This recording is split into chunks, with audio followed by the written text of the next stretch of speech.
Hello students, आप सभी का स्वागत है क्वांटम मैकेनिक्स की लेक्चर सीरीज में। पिछले लेक्चर में हमने ब्लैक बॉडी रेडिएशन को एक्सप्लेन करने के लिए चिर सम्मत भौतिकी के द्वारा किए गए प्रयास, जिनमें वीन का विकिरण नियम था और रेले जीन्स का नियम था, उनका अध्ययन किया था। जो कर्षणिका का विकिरण नियम है, विकिरण स्पेक्ट्रम है, उसको आंशिक रूप से एक्सप्लेन कर पाया था। तो आज हम देखते हैं इसके कंप्लीट एक्सप्लेनेशन को, जो किसने दिया था? प्लांक ने दिया था। तो आज हम बात करते हैं प्लांक का जो क्वांटम थ्योरी है उसकी, और उन्होंने जो विकिरण नियम दिया था उसकी हम बात करते हैं। तो प्लांक की पहले तो हम बात करते हैं क्वांटम थ्योरी की, कि प्लांक की क्वांटम थ्योरी है क्या चीज़। प्लांक्स क्वांटम थ्योरी क्या चीज़ है उसकी हम बात करते हैं। प्लांक ने एक्चुअल में किया क्या? प्लांक ने जो रेले जीन्स का नियम था, उस नियम का उसने बारीकी से अध्ययन किया। क्या किया? रेले जीन्स के नियम का बारीकी से अध्ययन किया और उसकी जो कमियां थी उनको उसने ढूंढा। जैसे कि रेले जीन्स ने क्या माना था? रेले जीन्स ने माना कि जो प्रगामी तरंग है उसकी जो औसत ऊर्जा है वो किसके बराबर है? KT के बराबर है। यही माना था।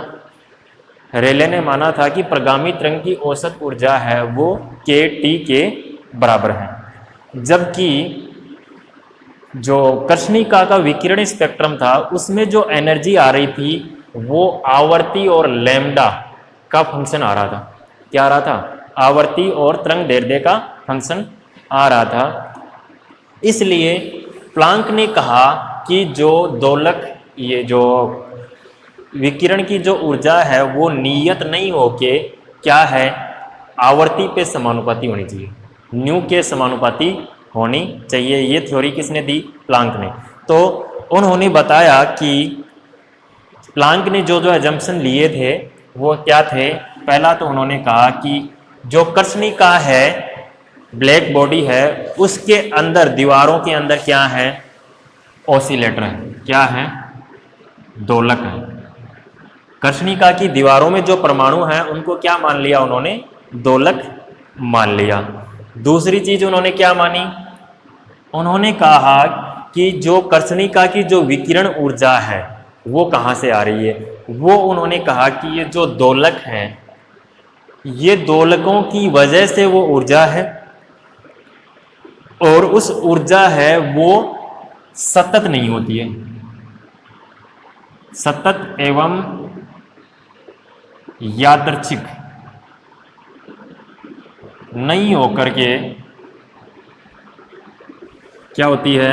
विविक्त होती है, जिसको हम कहते हैं डिस्क्रीट। ये जो एनर्जी, उन्होंने कहा कि जो दोलक है कर्षणिका की दीवारों में, वो ऊर्जा का अवशोषण या उत्सर्जन जो भी करेंगे वो सतत नहीं होके क्या होगा? विविक्त होगा। कैसा होगा? विविक्त होगा, डिस्क्रीट होगा।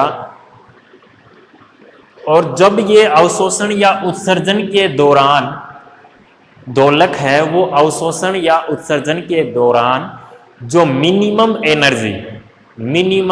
एनर्जी को क्या करेगा? विनिमय करेगा। क्या करता है? मिनिमम एनर्जी का जो विनिमय करता है उसको क्या कहते हैं? क्वांटा कहते हैं। क्या कहते हैं? क्वांटा कहते हैं। तो प्लांक ने बताया कि जो एनर्जी, अवशोषण या उत्सर्जन की एनर्जी है वो डायरेक्टली प्रोपोर्शनल टू किसके है? न्यू के। और प्रोपोर्शनलिटी कांस्टेंट हटाया तो क्या आ गया? H new. ये क्या है? मिनिमम एनर्जी है। उन्होंने कहा कि जब ये जो दोलक हैं वो ऊर्जा का अवशोषण या उत्सर्जन करेंगे तो जो मिनिमम एनर्जी है वो क्या होगी? H new. ये मिनिमम होगी, और इसको हम कहते हैं प्लांक का क्वांटा। अब उन्होंने बताया ये मिनिमम है एनर्जी, इसका मतलब नहीं है कि सारे के सारे दोलक हैं वो इतनी ही एनर्जी अवशोषित या उत्सर्जित करेंगे।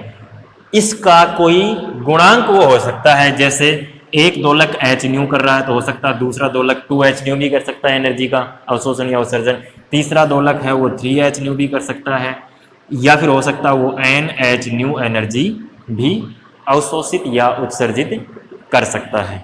इस प्रकार प्लांक ने क्या किया?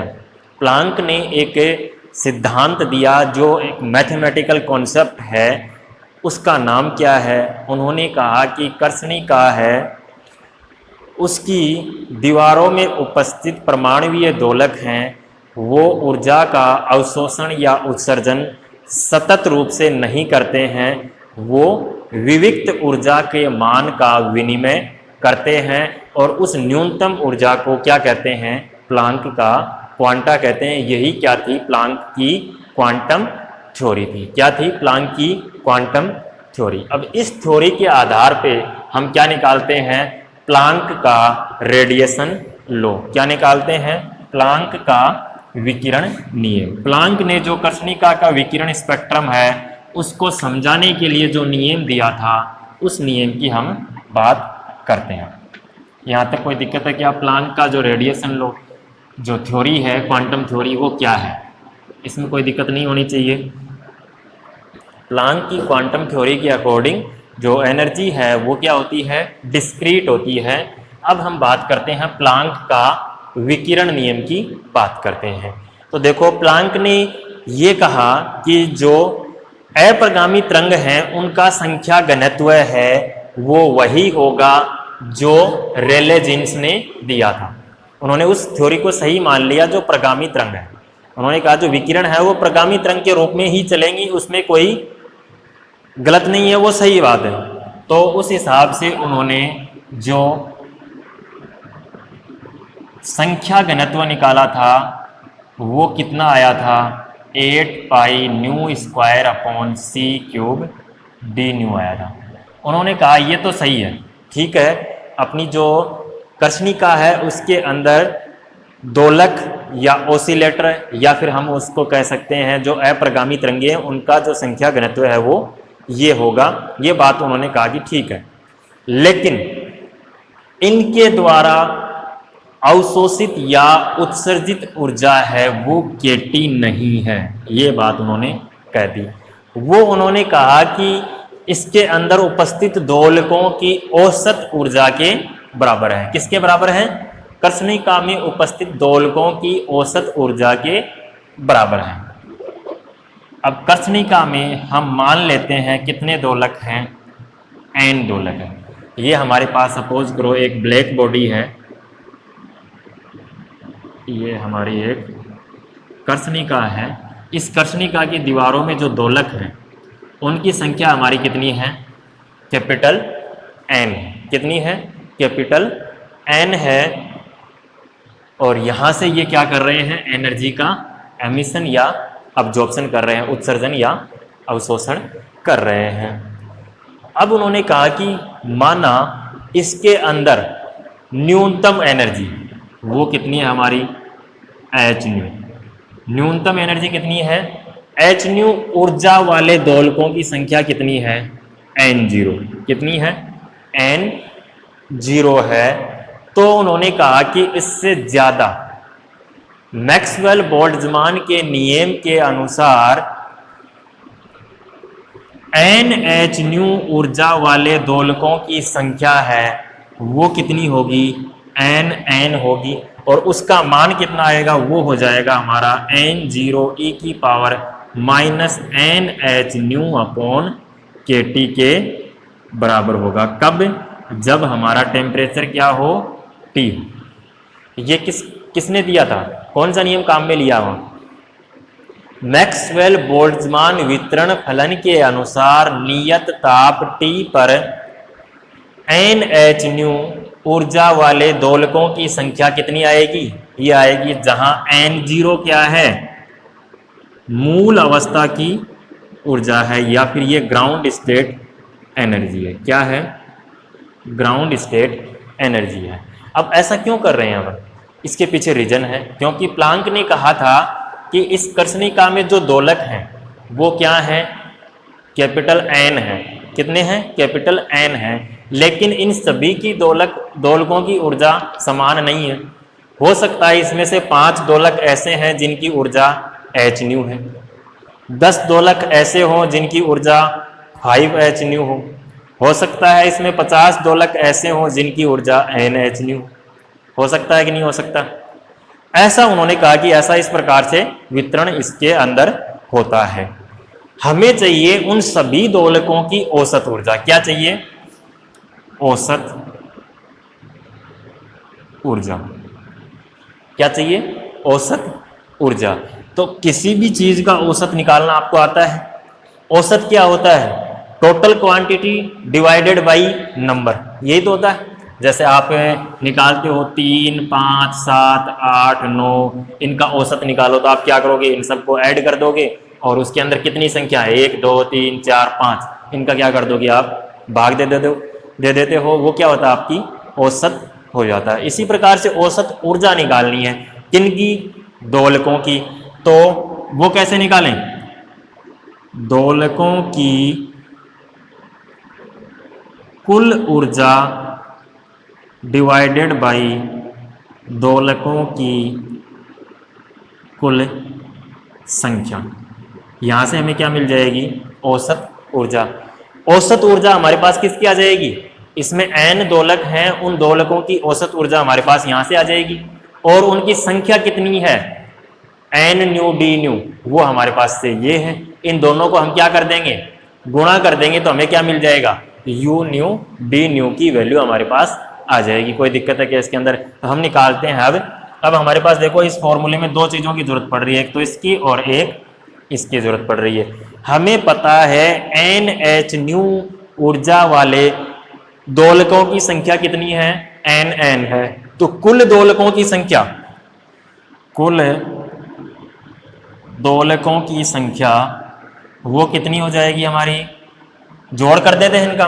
Summation n = 0 to infinity n आएगा या नहीं आएगा? ये जो दोलक थे हमारे कितने थे? NH⁻ ऊर्जा वाले थे। लेकिन इसका मतलब इसके अंदर NH⁻ ऊर्जा के अलावा कोई दोलक नहीं है क्या? इसके अलावा भी तो दोलक हैं। उन सब का क्या करना? हमें जोड़ करना है। तो हम क्या करते हैं? इसमें समेसन लगा देते हैं। ये हमारे पास क्या आ गई? दोलकों की संख्या आ गई। अब निकालते हैं अपन दोलकों की ऊर्जा। क्या निकालते हैं? दोलकों की ऊर्जा।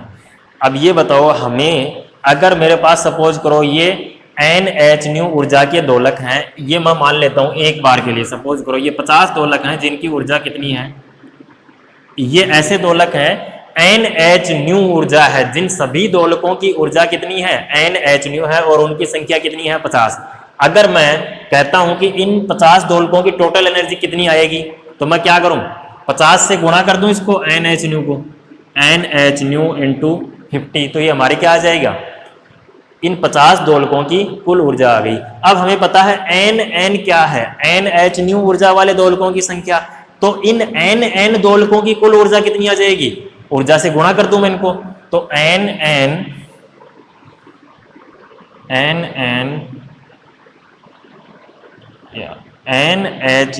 ऊर्जा वाले दोलकों की ऊर्जा, कुल ऊर्जा कितनी आ जाएगी? वो हमारे पास आ जाएगी NH⁻ इंटू N0 e⁻⁻NH⁻/kT। ध्यान से समझना है आपको, बहुत आसान सी चीज है, कोई मुश्किल काम नहीं है इसके अंदर।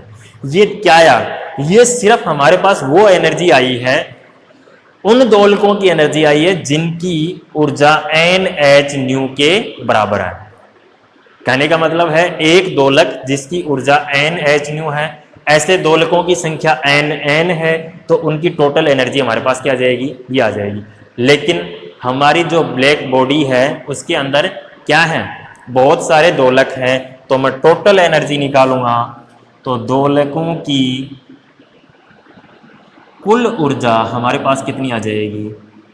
वो हो जाएगी, इसका भी मैं क्या कर दूं? समेसन कर दूं। Summation n = 0 to infinity NH⁻ N0 e⁻⁻NH⁻/kT। कोई दिक्कत है क्या इसमें? यहाँ तक ये दोनों मान उठा के यहाँ रखने, अपने को क्या मिल जाएगी? औसत ऊर्जा मिल जाएगी। रख देते हैं अपन मान। समझने वाली चीज़ है, आपको थोड़ा सा अपना माइंड है वो स्टेबल करके ध्यान से सुनना है, बहुत आसान चीज़ है, समझ में आपको आ जाएगी।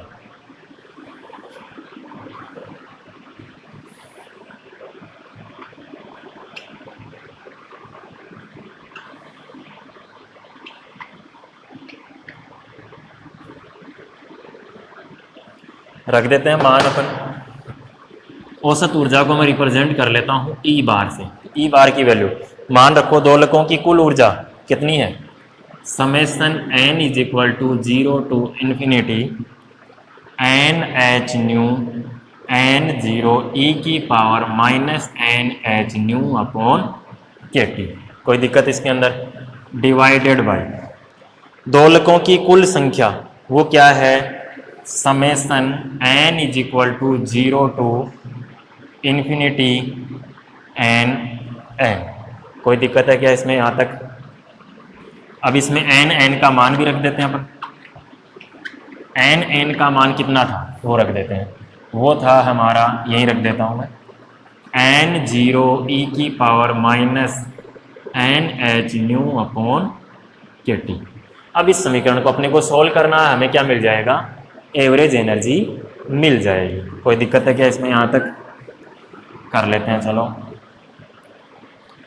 ई बार इज इक्वल टू, देखो n0 यहाँ भी है, n0 यहाँ भी है, और क्या है, इंडिपेंडेंट है, n पे डिपेंड नहीं कर रहा, तो ऊपर नीचे कट जाएगा, दोनों तरफ कटेगा या नहीं कटेगा। एच न्यू क्या है, कांस्टेंट राशि है कि नहीं है, तो ये भी मैं क्या निकाल लेता हूँ, बाहर निकाल लेता हूँ इसमें। और के टी भी कांस्टेंट है, तो मैं क्या कर लेता हूँ, एच न्यू बाहर निकाल लेता हूँ। Summation N is equal to 0 to infinity, अंदर क्या बच रहा है, एन इंटू ई की power minus N H nu upon K T. कोई दिक्कत है क्या इसमें? Divided by summation N is equal to 0 to infinity E की power minus N H nu upon K T. n0 से n0 हमारा cut गया। कोई दिक्कत इसमें?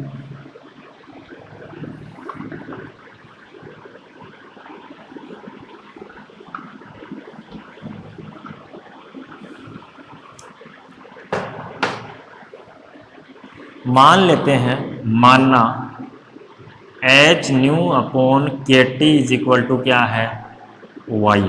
क्या है, वाई है। तो ई बार की वैल्यू हमारे पास कितनी आएगी, मैं इस समीकरण को क्या कर दूं, के टी से गुणा कर दूं, के टी का भाग दे दूं। कोई दिक्कत है क्या? अपने को सेम ही तो है, कोई अपने कोई चेंज नहीं किया इसमें। तो ये हमारा क्या बन गया, वाई। ये हमारा क्या बन गया, वाई।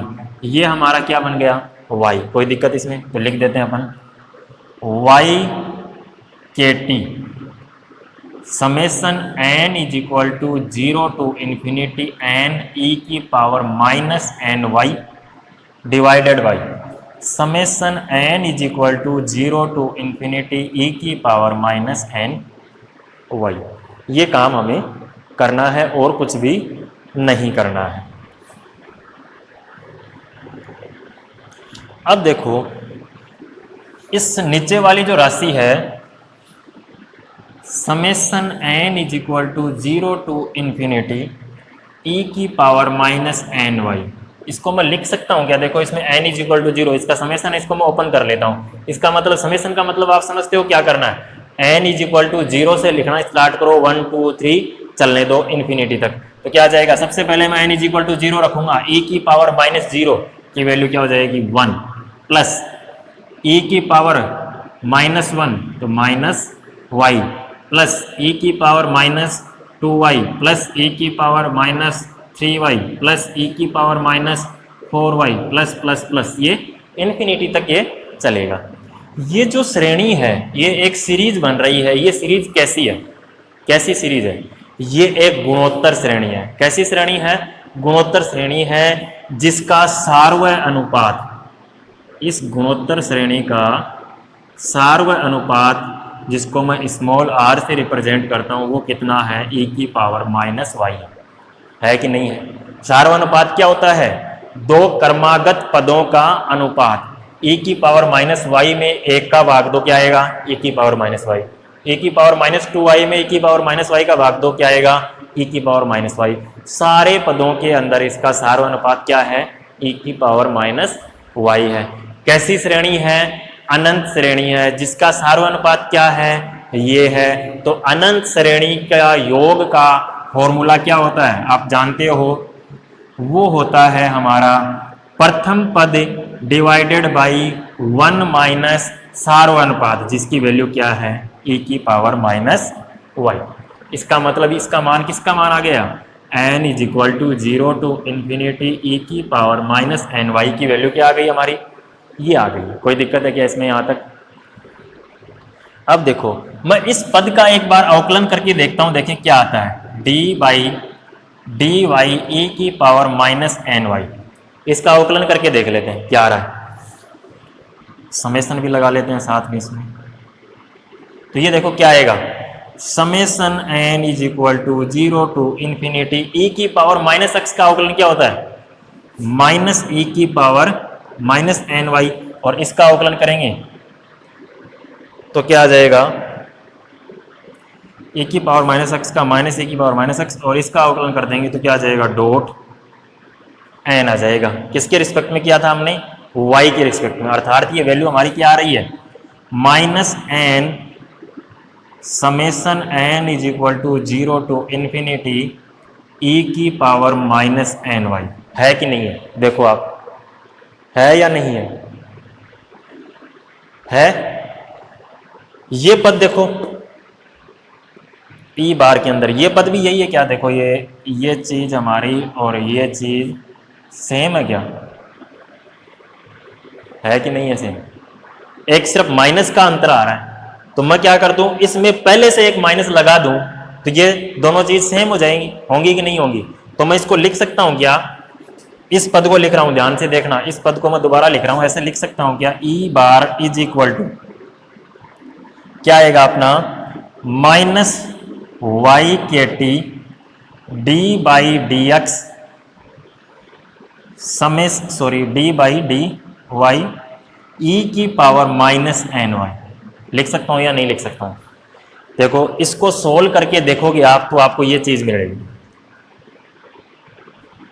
मिल रही है कि नहीं मिल रही? देखो कैसे मिलेगी। ये वैल्यू हमारी क्या है? डी बटे डी वाई की वैल्यू हमने अभी निकाल के देखी कितनी आ रही है? ये आ रही है। आ रही है कि नहीं आ रही? तो माइनस का साइन आएगा, माइनस माइनस क्या हो जाएगा? प्लस। यहाँ भी क्या है अपना?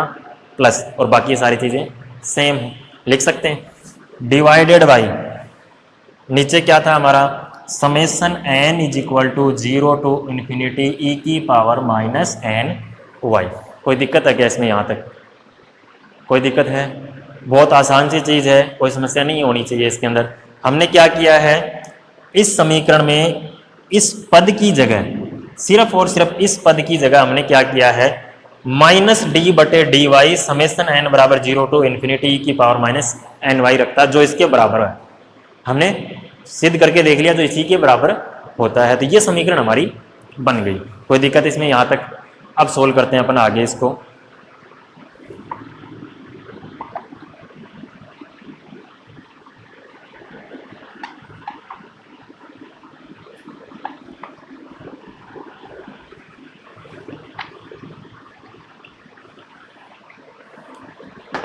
तो E bar is equal to हमारा क्या हो जाएगा? मान रख देता हूं मैं, minus Y K T D by D Y summation E की power minus N Y, N is equal to 0 to infinity summation N is equal to 0 to infinity E की पावर माइनस एन वाई। ये रहा। कितनी है इसकी value? 1 upon 1 minus E की power minus Y. है कि नहीं है? रख दूं क्या यहाँ पे? 1 अपॉन 1 माइनस ई की पावर माइनस वाई। कोई दिक्कत है क्या आपको यहाँ तक? डिवाइडेड बाई नीचे क्या है? Summation N is equal to 0 to infinity E की पावर माइनस वाई। ये रही इसकी वैल्यू, रख दें इसमें 1 अपॉन 1 माइनस ई की पावर माइनस वाई। ठीक है। अब पहले मैं इसका समेसन निकाल लेता हूँ, अवकलन कर लेता हूँ। डी बटे D Y 1 upon 1 minus E की पावर माइनस वाई। इस अवकलन का मान बताओ।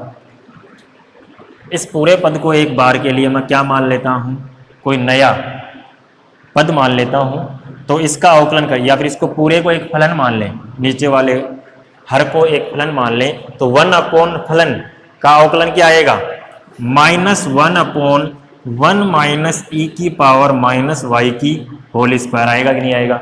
1 अपॉन एक्स का अवकलन क्या होता है, -1/x², वही मैंने किया है, इनटू खुद फलन का अवकलन, फलन में क्या है 1 का अवकलन 0, माइनस का साइन था, मैंने माइनस लगा दिया, ई की पावर माइनस वाई का अवकलन, ई की पावर माइनस वाई का अवकलन क्या हो जाएगा, माइनस ई की पावर माइनस वाई। कोई दिक्कत है क्या आपको इसमें, यहां तक आएगा या नहीं आएगा?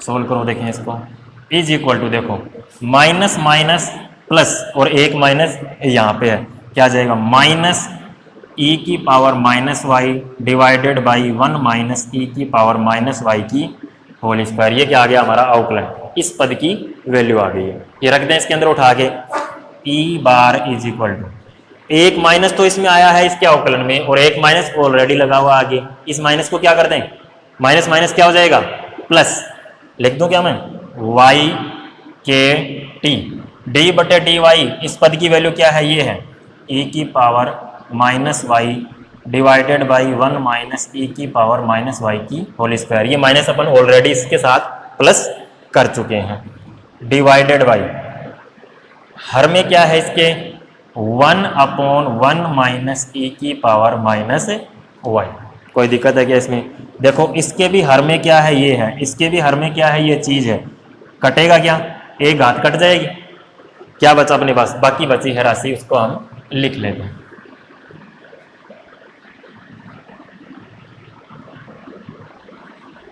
क्या बच रहा है हमारे पास, E bar is equal to Y K T E की power minus Y divided by 1 minus E की पावर माइनस वाई, यही बचेगा ना, ये घात हमारी कट चुकी है।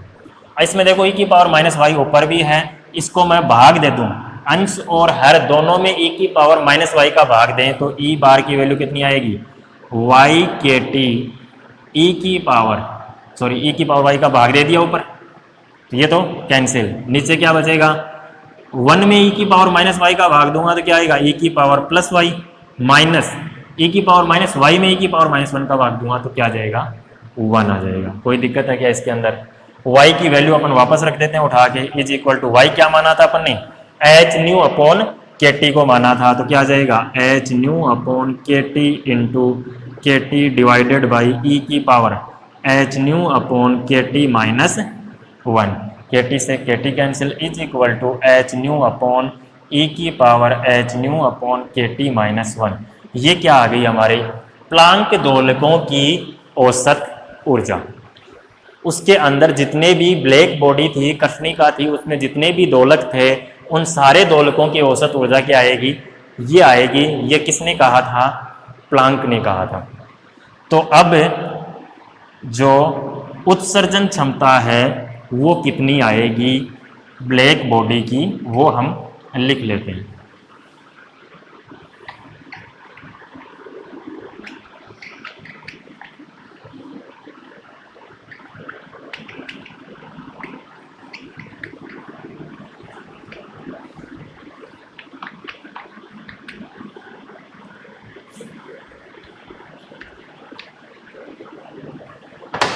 उत्सर्जन क्षमता कितनी आएगी, E nu D nu is equal to क्या आएगा, N nu D nu into E bar, यही आएगा। ये टोटल क्या थी, संख्या थी, और ई बार क्या चीज है, उनकी औसत ऊर्जा है। दोनों को गुणा कर दे तो हमें क्या मिल जाएगी, सॉरी ये अपन इसको यू न्यू डी न्यू से रिप्रेजेंट कर लेते हैं, यू न्यू डी न्यू, तो ये आ जाएगी हमारी total energy, is equal to N nu D nu की वैल्यू कितनी है, 8 pi nu square upon C cube into D nu. E bar की मान कितना है, एच न्यू अपॉन ई की power H nu upon K T -1, या फिर मैं लिख सकता हूँ क्या, U nu D nu is equal to 8 pi और क्या है अपने पास h, न्यू स्क्वायर यहाँ था, एक न्यू ये रहा, new cube upon C cube into E की power h new upon K T minus 1 D. ये क्या है? प्लांक का विकिरण नियम। क्या है? प्लांक का विकिरण नियम। इसी विकिरण नियम को आप किस में कन्वर्ट कर सकते हो? लैम्डा में भी कन्वर्ट कर सकते हो। कैसे करोगे? Nu is equal to C upon lambda, D nu is equal to C upon lambda square D lambda. Magnitude निकाल रहा हूं तो माइनस साइन नहीं आएगा, मान रख दो इसके अंदर तो लैम्डा में आ जाएगा हमारे पास। U lambda D lambda is equal to क्या आएगा? 8 पाई एच न्यू क्यूब। क्या आ जाएगा? 8 pi H nu is equal to क्या है? सी अपॉन लैम्डा की क्यूब। डी न्यू का मान कितना है? C upon lambda square D lambda divided by C cube E की power H nu upon K T. H nu की value कितनी है? C upon lambda K T minus 1। यह आ जाएगा हमारा लैम्डा के पदों में। सोल्व कर लेना इसको, तो सोल्व करोगे तो आपके पास ही आ जाएगी U lambda D lambda is equal to, देखो अपने पास सी क्यूब और C cube cancel, lambda cube lambda square कितना हो गया? लैम्डा की पावर 5। क्या आ जाएगा? 8 पाई एच, 8 पाई एच, सी क्यूब चला जा चुका है, एक सी बचा हुआ है, सी लैम्डा की पावर 5 और क्या बचा हुआ है नीचे 1 अपॉन ई की power H C upon lambda K T minus 1 D lambda. ये किसके पदों में है? तरंगदैर्ध्य के पदों में प्लांक का विकिरण नियम। तो ये है प्लांक का विकिरण नियम और प्लांक की क्वांटम थ्योरी। बहुत इजी सा कंसेप्ट है। सिर्फ उन्होंने क्या किया था, एक जो रेले जीन्स ने जो अजम्पशन लिए थे, जो अवधारणा उन्होंने फॉलो की थी, उसकी कमियां ढूंढी थी। उसमें कमियां क्या थी? उन्होंने माना था कि जो टोटल एनर्जी है एवरेज वो क्या होती है? केटी होती है। जबकि प्लांक ने कहा कि वो एनर्जी केटी नहीं होती है, वो क्या होगी? डिस्क्रीट एनर्जी होगी। और उस डिस्क्रीट एनर्जी का एवरेज हमने निकाला था, वो कितना आया था? ये आया था। इसके अलावा और कुछ भी चेंज नहीं किया था। और इन दोनों अवधारणाओं को यूज करते हुए प्लांक का विकिरण नियम है एन न्यू के पदों में ये आया और लैम्डा के पदों में ये आ गया। अब इन दोनों विकिरण नियम की सहायता से हम देखते हैं क्या वास्तव में ये ब्लैक बॉडी का जो स्पेक्ट्रम था उसको एक्सप्लेन कर पा रहे हैं या नहीं कर पा रहे हैं, वो हम देखेंगे नेक्स्ट लेक्चर में।